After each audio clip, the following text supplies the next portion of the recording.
Pak Jokowi di saat itu memandang KPK itu punya independensi yang kuat. Oke. Dia tidak memakai untuk sebagai kepentingan pribadi dia. Kasus korupsi haji. Ya. Itu yang sangat Yang harus melibatkan kita sorot gitu ya. Hmm. Sampai sekarang itu ditetapkan tersangka. Tapi sampai sekarang pula itu tidak ditahan.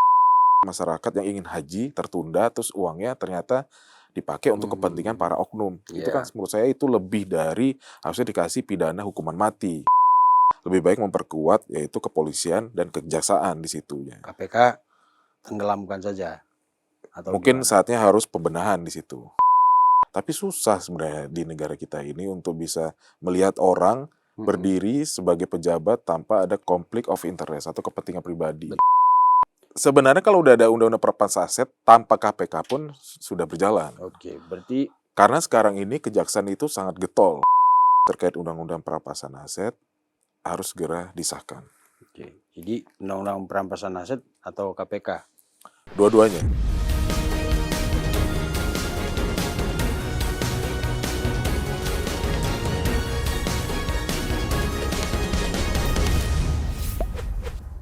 Selamat malam, mirsa cumi-cumi.com dimanapun berada, balik lagi kita ke special interview. Dan seperti biasa hari ini ada tamu spesial juga di studio kita. Ini Bang R. Surya Nuswantoro dari One Law Firm. Betul. One Law Firm. Ini pengacara muda tapi kiprahnya luar biasa. Banyak menangani kasus warga negara asing. Betul, kita handle perusahaan asing. Iya, yang bermasalah hukum, yang punya persoalan hukum di wilayah hukum Indonesia ya Bang. Betul. Sekarang lagi apa? Opa-opa Korea lagi. Kita banyak inilah aki-aki Cina. Aki-aki Cina. Sama orang Vietnam. Yang berinvestasi, kemudian ada yang dibohongin, ada yang kayak gitu ya. Jadi salah satunya warga negara American ada indikasi love scamming di Indonesia. Buset. Masih ada itu love scamming? Masih ada. Terus satu lagi ada lagi ya salah satunya perusahaan Vietnam BUMN-nya kalau di sini kayak Pertamina tapi di sana namanya Petrolimex. Petrolimex. Dia punya tagihan piutang 25 miliar di Indonesia. Di Indonesia? Iya. Wah. Lagi kita handle untuk proses kepailitan ya. Oke, jadi kurang lebih seperti itu. Tim lo gede berarti Bang ya? Estimasi 10 orang. 10 orang ya. Di kantor itu? Di kantor. Kebayoran Lama kan ya? Iya betul. Oke. Nah tapi hari ini kita nggak mau bahas kasus warga negara asing itu ya Mas Bro. Karena negara ini masih banyak kayak perkara yang harus kita harus kita luruskan, harus kita kasih pencerahan ke pemirsa. Baik. Dan yang sekarang lagi rame itu soal KPK. Siap. Soal KPK, kita tahu kan KPK itu dulu dibangun dengan semangat reformasi. Betul. Lembaga ini termasuk salah satu lembaga anak reformasi yang diamanahkan untuk mengawal salah satu agenda reformasi itu pemberantasan KKN. Betul. Kolusi, korupsi, dan nepotisme kan. Itu. Dan boleh dibilang dia seusia reformasi lah walaupun dia didirikan tahun 2002 lah, peralihan dari 98 waktu itu. Di zaman Ibu Megawati kalau tidak salah ya. Lalu kemudian awal garang sekali. Makin kesini makin banyak suara-suara kritis yang bahkan sempat itu tahun berapa yang terjadi semacam perang antara KPK dengan Senayan ya waktu itu ya. Betul. Para wakil rakyat kita di zaman itu 2014 2019 atau zamannya Bang siapa? Fahri Hamzah waktu masih wakil ketua. Itu vokal sekali untuk menyatakan KPK itu dibubarkan. Dulu sih saya nggak setuju, tapi kalau sekarang kalau lihat sih kayaknya. Kalau Abang sekarang setuju nggak bubarin KPK? Kalau saya sih lebih ingin memaksimalkan institusi yang udah ada. Misalnya yaitu polisi. Oke, artinya bubarkan KPK gitu. Habis itu bisa dikatakan kejaksaan. Nah, salah satunya mungkin penunjangnya adalah undang-undang perampasan aset itu harus segera disahkan oleh DPR. Iya. Karena ketika udah ada undang-undang perampasan aset, maka semua institusi nanti turunannya punya hak untuk melakukan hal itu. Nanti tinggal bagaimana teknis atau juknisnya seperti apa nantinya di institusi. Jadi memang sampai sekarang Oh, itu yang kemarin disuarakan oleh Mas Wapres Iya, Gibran, betul. ya kan? Nah, dan itu dianggap sebagai satu-satunya senjata pamungkas sekarang untuk membuat orang takut melakukan Betul. korupsi. Karena penjara, faktanya penjara mereka bagus-bagus. Iya. Bahkan ada isu-isu miring yang sebenarnya mereka cuma absen doang di sana, masih bisa pergi, ya kan? Tapi itu rumor ya. Tapi yang sering dipublikasikan itu kan terkait penjara mereka. Tapi kita nggak akan sejauh itu bicara. Lebih ke sekarang adalah rame soal revisi undang-undang KPK, ya kan? Itu berawal dari pernyataan Abraham Samad setelah bertemu Pak Prabowo, Betul. ya kan? Dia meminta undang-undang KPK itu sebaiknya direvisi atau dikembalikan ke undang-undang yang lama. Sebelumnya. Ya, setidaknya semangat undang-undang yang awal itu yang dipakai, karena menurut Abraham Samad sekarang itu KPK itu lumpuh sebenarnya karena faktor legal ya, unsur aspek hukumnya dilemahkan, dan itu ditujukan ke Pak Jokowi, kata dia di zaman Jokowi. Tapi itu nanti kita bahas di belakang. Tapi menurut Abang melihat KPK sekarang itu seperti apa? Kalau menurut saya sih KPK sekarang ini lagi berlomba dengan kejaksaan untuk mencari yaitu indikasi yang dimana para koruptor. Nah, lebih tepatnya gini, yang kita bisa lihat adalah salah satu case yaitu mantan Wamenaker gitu ya. Iya, Ebenezer. Iya, Noel Ebenezer. Di situ kalau kita lihat itu ya, kasus terkait pelatihan itu sebenarnya berjalannya itu bukan semasa dia Wamenaker, tapi itu sudah sebelumnya berdasarkan keterangan saksi-saksi yang ada waktu di persidangan. Soal K3 itu ya? Iya, K3 itu. Sertifikat K3 itu. Nah, maka harusnya itu kenapa tidak dilakukan dari awal? Tapi malah momentumnya di situ saat sudah pergantian posisi Kemnaker dan Wamenaker. Apakah di sini memang pure, ini ada memang ingin buat kepastian hukum atau sisi politisnya? Nah, itu yang harus kita telah lagi tuh. Atau Abang mau katakan patut diduga penangkapan Ebenezer itu ada unsur politiknya? Kalau itu mah kembali lagi lah nanti dari pemerintah yang sebenarnya. Oke. Nah, kemudian pernyataan bahwa KPK sekarang lemah itu karena undang-undangnya dipreteli, itu kan masih dalam rangkaian serangan ke Pak Jokowi kalau tidak salah. Karena Pak Abraham Samad menyatakan itu Jokowi itu di zaman Jokowi. Padahal sebenarnya kan kalau kita bicara undang-undang itu kan proses dan prosedurnya kan jelas gitu ya. Pemerintah mengusulkan, yang ngetok palu kan sono, Iya, Senayan. pasti Senayan. Dan menurut Abang dari segi proses legislasi gitu ya, pas gak pernyataan Abraham kalau menuduh seolah-olah Jokowi lah yang preteli undang-undang KPK itu? Mungkin itu bisa tidak dijelaskan secara faktual, tapi secara alurnya betul, secara administrasi adalah pemerintah selaku presiden untuk mengajukan undang-undang tersebut ke pihak legislator yaitu DPR. Itu yaitu fungsinya salah satu yaitu legislasi. Nah, di situ maka untuk penetapannya di situ. Nah, kembali lagi yang menetapkan itu kembali lagi ke Senayan gitu. Tapi rancangan undang-undangnya itu yang buat adalah presiden. Nah, ketika misalnya Senayan itu tidak setuju, ya harusnya tidak jadi itu program atau produk itu tadi gitu.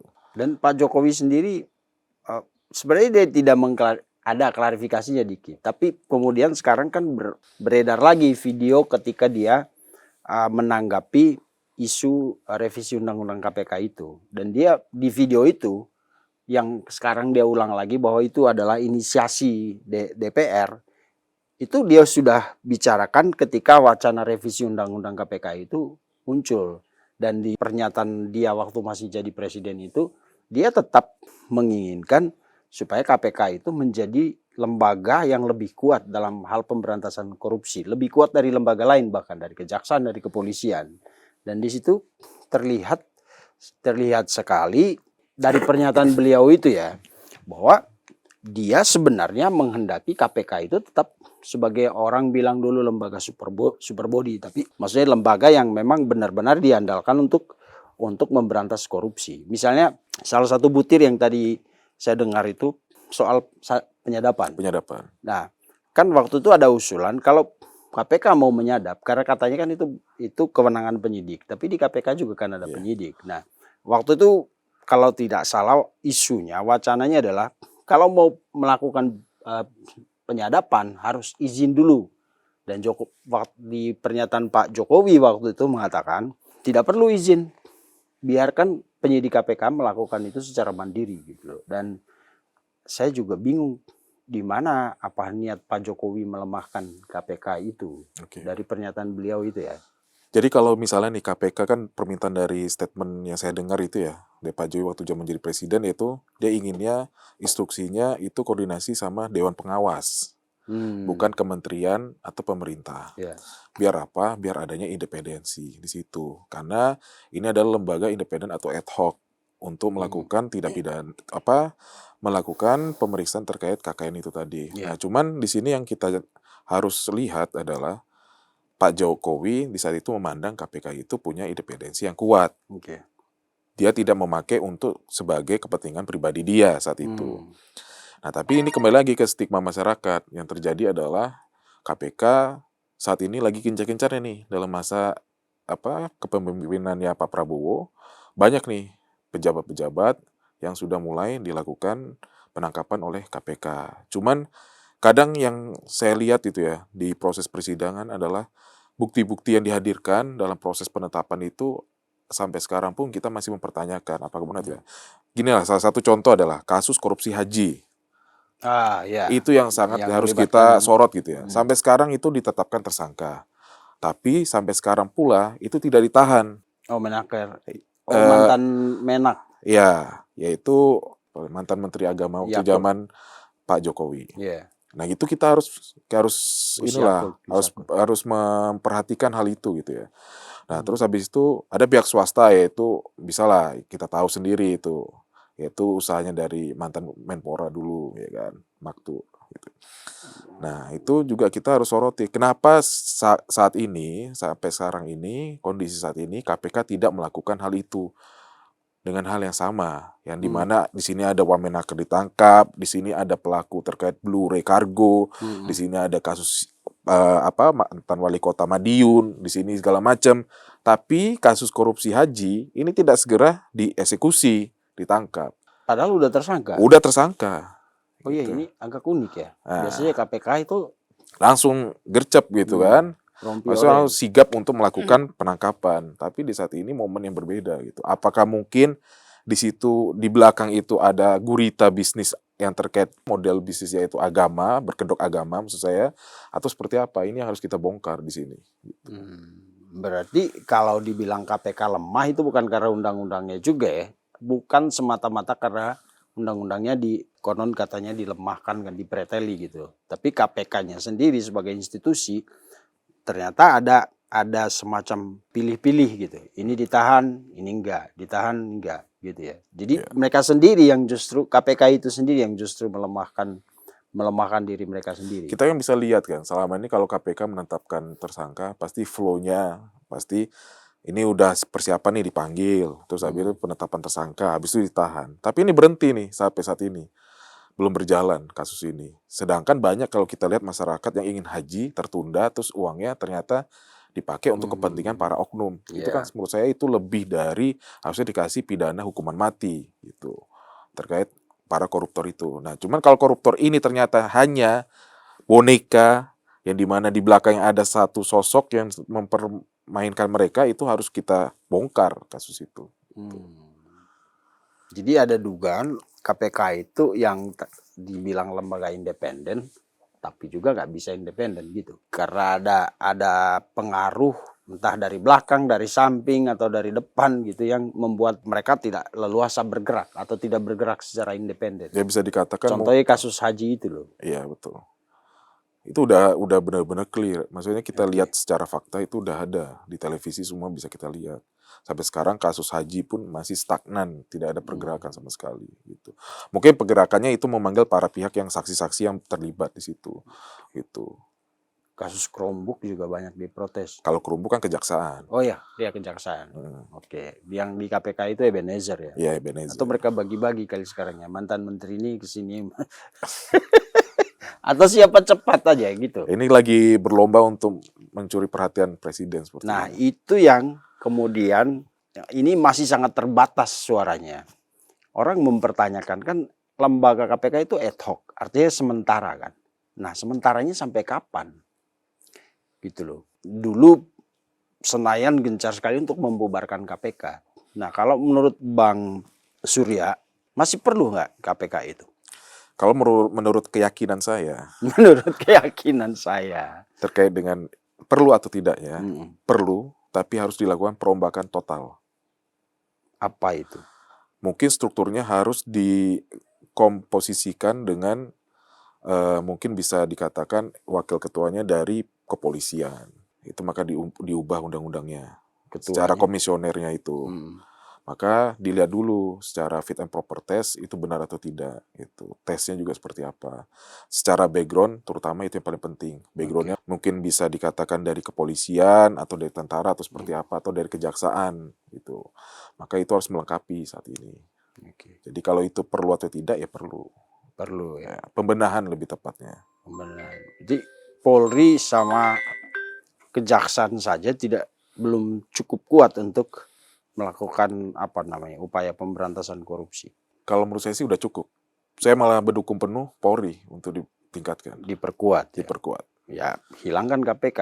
Karena kan dalam beberapa kasus, misalnya waktu itu kasus Timah itu, kan ada kesannya seperti ada perebutan menangani perkara antara kejaksaan dengan kepolisian misalnya. Waktu itu. Ya, waktu itu kan. Atau KPK juga mungkin ikut mau mengambil kue pemberantasan kasus Timah itu. Tapi kembali lagi kan dia lembaga ad hoc, Bang. Maksudnya bukan lembaga yang harus melekat dengan selama negara berdiri dia harus ada gitu. Kayak Polri, kejaksaan, kehakiman itu kan lembaga yang emang secara sistem sebagai negara sistem demokrasi memang ada kan 3 pilar itu loh, eksekutif, legislatif, dan yudikatif kan. Iya. Itu memang ada. Nah, sementara KPK ini kan pertama dia lembaga independen, kedua lembaga ad hoc.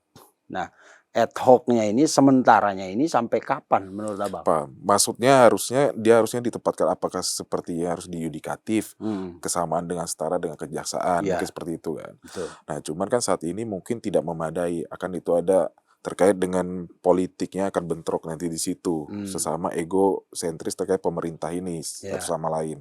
Maka kalau menurut saya lebih baik memperkuat yaitu kepolisian dan kejaksaan di situ. KPK tenggelamkan saja.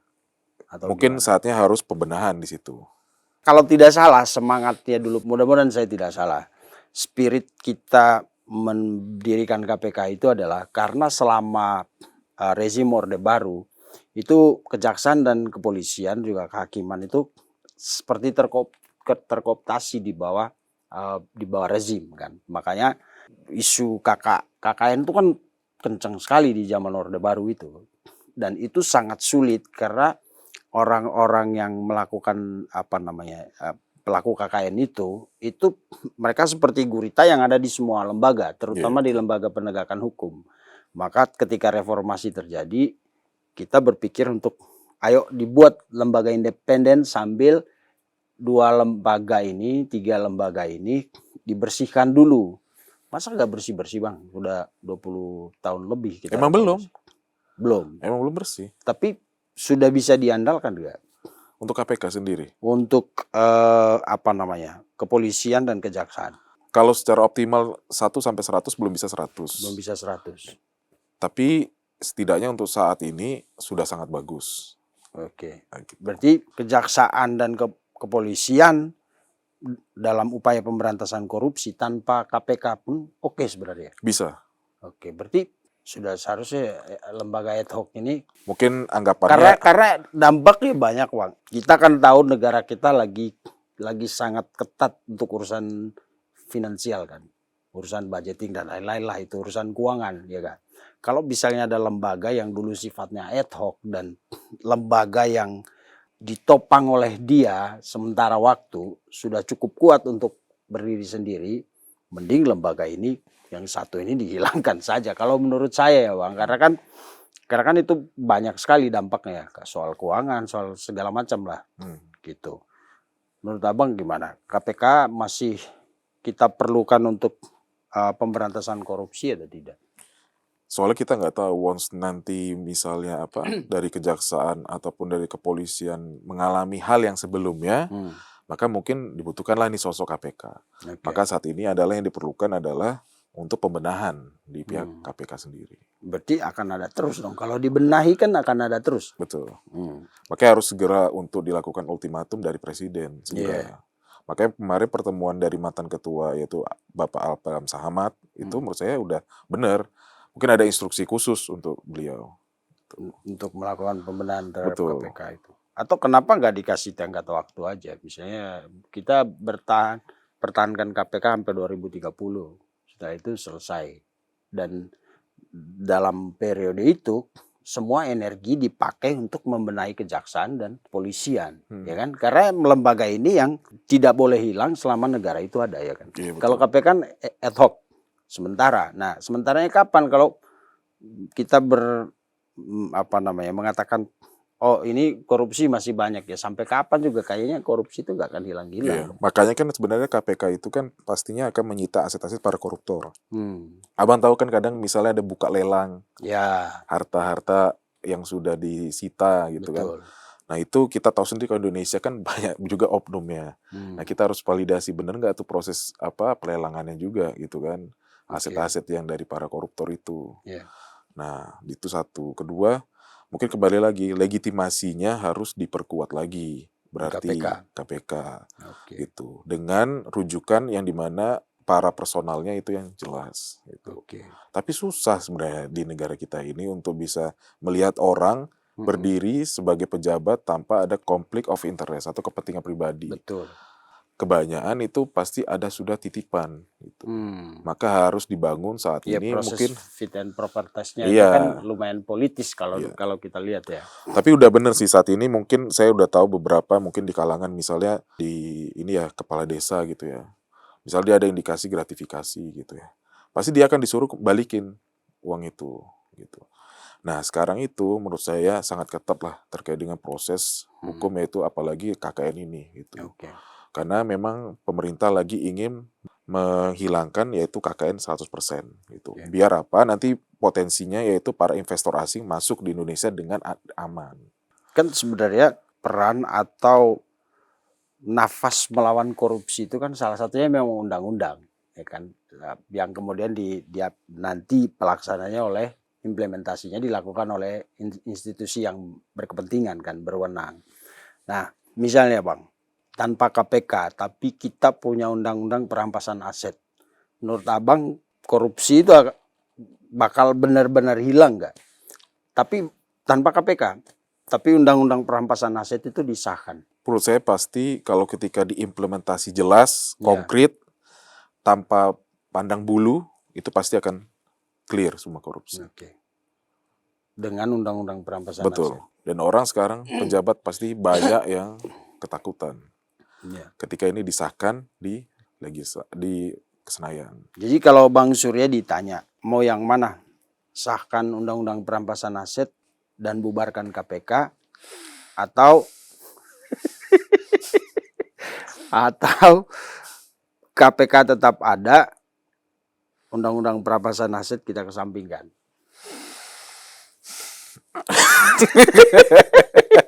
Gimana? Pilihannya bisa nggak kalau misalnya udah perampasan aset disahkan?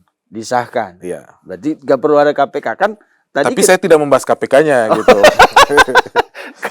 kan tadi kita punya pilihan, ya kan? Ini kalau tanpa KPK, tapi kita punya undang-undang perampasan aset, berjalan nggak ini penghentian korupsi di Indonesia?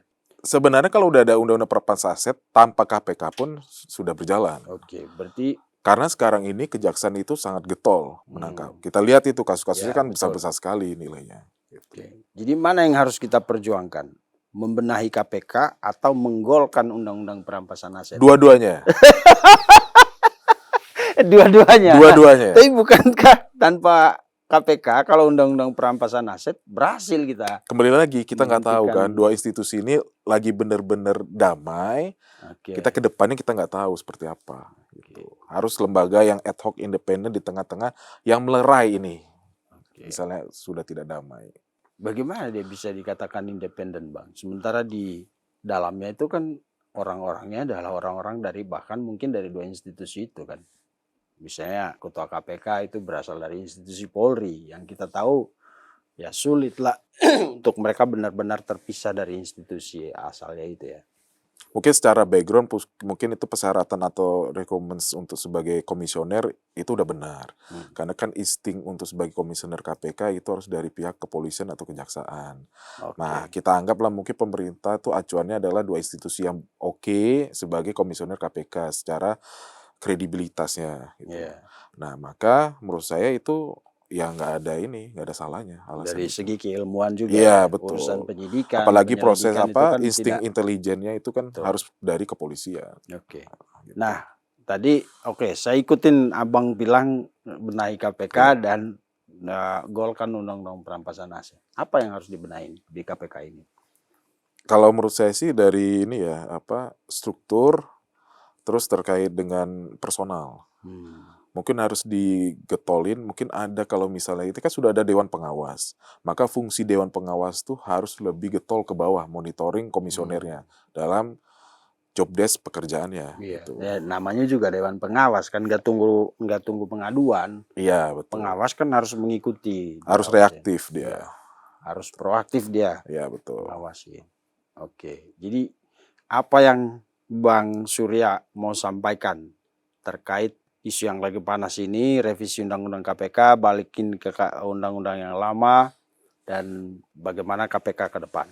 Kalau menurut saya sih, ya pinginnya kembali lagi ke Undang-Undang lama, tidak harus menjadi super body, tapi harus diperkuat Dewan Pengawasnya, karena itu yang paling penting yang bisa mengawasi para kerjanya dari para komisioner. Nah, terus terkait Undang-Undang perampasan aset, harus segera disahkan.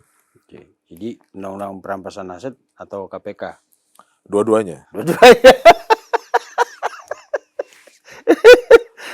Kalau saya sih kalau Undang-Undang perampasan aset itu digolkan, kita nggak butuh KPK kayaknya.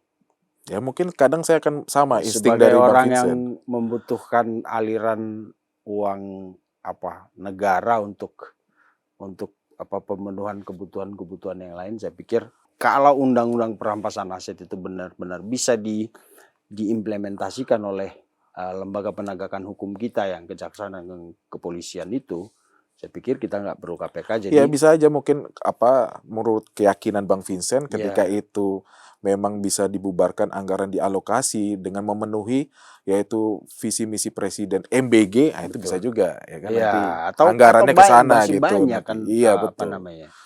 Apalagi sekarang daerah kemarin anggarannya dipotong berapa persen, itu kan semakin tujuan kita untuk membangun dari desa itu kan jadi perlahan lagi. Walaupun sekarang ada koperasi desa, tapi kita belum tahu juga seberapa berhasil nanti kan gerakan koperasi merah putih.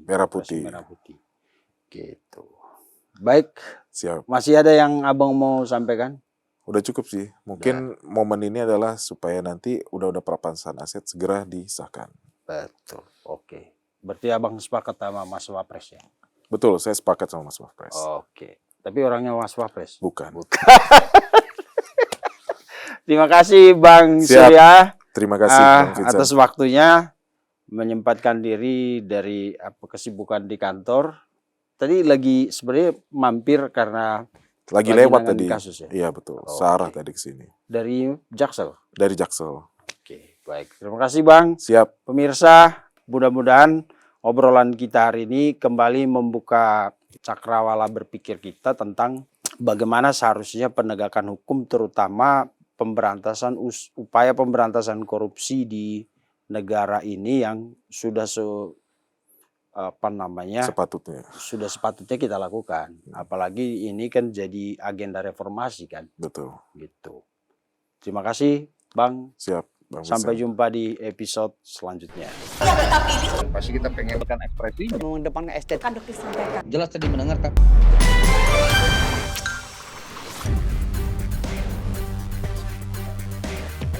Terima kasih sudah menonton.